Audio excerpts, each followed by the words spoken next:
இந்த காட்டின் அமைதியை உடைக்கும் ஒரு பயங்கர நிழல் மெதுவாக எழுகிறது. அது உலகிலேயே மிக ஆபத்தான பாம்பு. King cobra.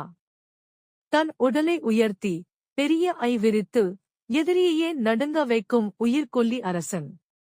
இப்போது வேட்டை ஆரம்பமாகிறது. இலக்கை பார்த்த நொடியில் மின்னல் வேகத்தில் தரையில் பாய்ந்து காட்டுக்குள் சீறி பாய்ந்து துரத்துகிறது. பயத்தில் ஓடும் மானும் கூட இதன் வேகத்திலிருந்து தப்ப முடியாமல் தடுமாறுகிறது. அடுத்த சில வினாடிகள். உயிருக்கும் மரணத்துக்கும் இடையிலான நேரம். ஒரே ஒரு கடியில் விஷம் உடலுக்குள் புகுந்து நரம்புகளை முடக்கி அந்த உயிரை மெதுவாக சாய்க்கிறது. வேட்டை முடிந்தது. இப்போது தன் மிகப்பெரிய வாயை விரித்து சக்தி வாய்ந்த தசைகளை அசைத்துக் கொண்டு முழு உடலையும் மெதுவாக விழுங்குகிறது.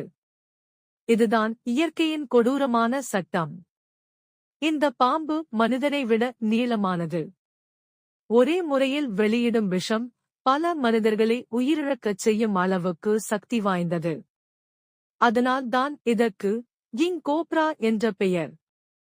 வேட்டை முடிந்ததும் எந்த சத்தமும் இல்லாமல் இருளும் மூடுபனியும் நிறைந்த காட்டுக்குள் மெதுவாக மறைந்து விடுகிறது. ஆனால் ஒன்று மட்டும் உறுதி, இந்த காட்டில் உண்மையான அரசன் கிங் கோப்ரா தான். மேலும் இப்படியான உண்மை மற்றும் அதிசயமான விலங்குகள் பற்றிய வீடியோ